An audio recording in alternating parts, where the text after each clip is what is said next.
Hey, what's up, spooky fam? Back again for some more Reddit ghost stories, and instead of browsing our paranormal today, I was browsing our ghosts. And as a skeptic, I would say, like I've mentioned, I'm like, we'll say 85% skeptic. I am always looking for something to make me question my thoughts and how I feel about things. So that's why I like doing these videos, and I hope that you enjoy them as well. So if you enjoy, please go ahead and give this a thumbs up, subscribe for more, check out all of my links down below if you'd like to see any more of me or support the channel any further. Let's get right into 3 more Reddit ghost stories.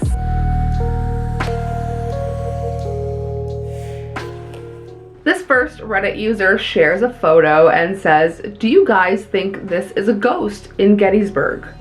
In the bottom right window, do you think this is a ghost?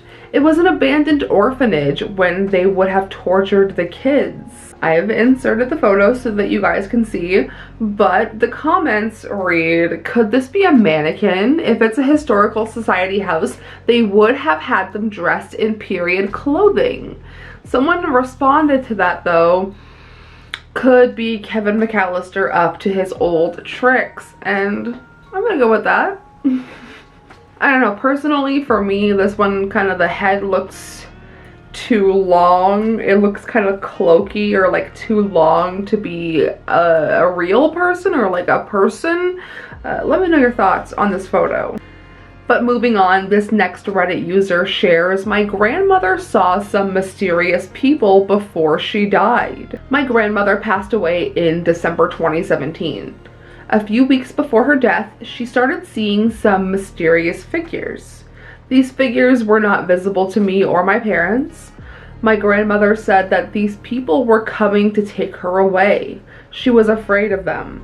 She told my parents she was scared of Ram. Does anyone know who these mysterious figures could be? My grandmother was a follower of Hinduism." I'll just read you the first comment here. "My dad had Alzheimer's and at one point had a psychotic episode. His neighbors found him in his backyard crying at 3 a.m. at the bottom of a hill crying for help. He was chased there, he claimed, by men wearing suits who were hiding in his house, men who had no faces." I feel like that's a story in itself, but I also feel like everybody's end of life experience is different, and that could have just been someone's end of life experience. When my grandma passed in 2020, near the end, she kept calling out for Johnny, and the only Johnny that we knew in the family was her brother, and he was not the kindest to her when they were growing up, and she would continually yell, "Johnny, stop, Johnny, no."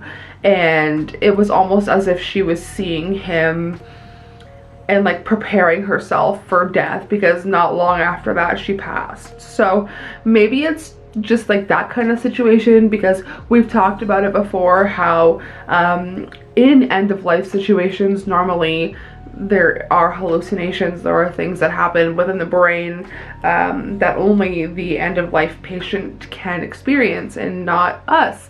So I guess that whole experience is another whole other story. But our last story here, this Reddit user shares, "I bought my first house, and after a few days of moving in, I heard a voice calling my name, literally my worst fear. Initially, I put it down to my imagination. The house was always cold no matter what if I had the heating on. After a few weeks of living in it, I was on the phone to a friend about 12 midnight. I went to bed, settled down to go to sleep, and suddenly heard 2 women whispering in my ear, but I couldn't make out what they were saying. I lived in an end house. I was so scared to open my eyes, but I got the courage to open them. When I did, the blankets over my bed were pulled down.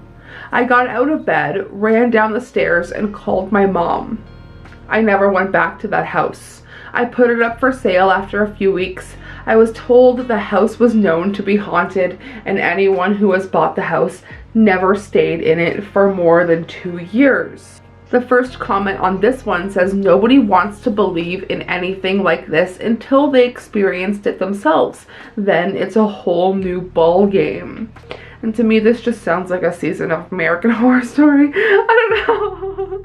Honestly, disembodied voices, or like the thought of disembodied voices or an unfamiliar voice, is one of my biggest fears. I do not like silence. When we go to bed at night, we have to have like something on the television on like a low volume and the fan on because I get scared. There has to be a light on because I get scared. And it's not even because of I think something is real, it's because I know that my brain will spiral and I will start convincing myself that there is something in the dark even though I 100% know there is not. So just to keep myself calm, we keep precautions. Let me know if you're the same. So on that note, I will leave you there. I hope that you guys enjoyed this video. I am going to go and cook dinner. Let me know what you guys are doing in the comments, and I'll see you very soon. Sayonara, spooky fam.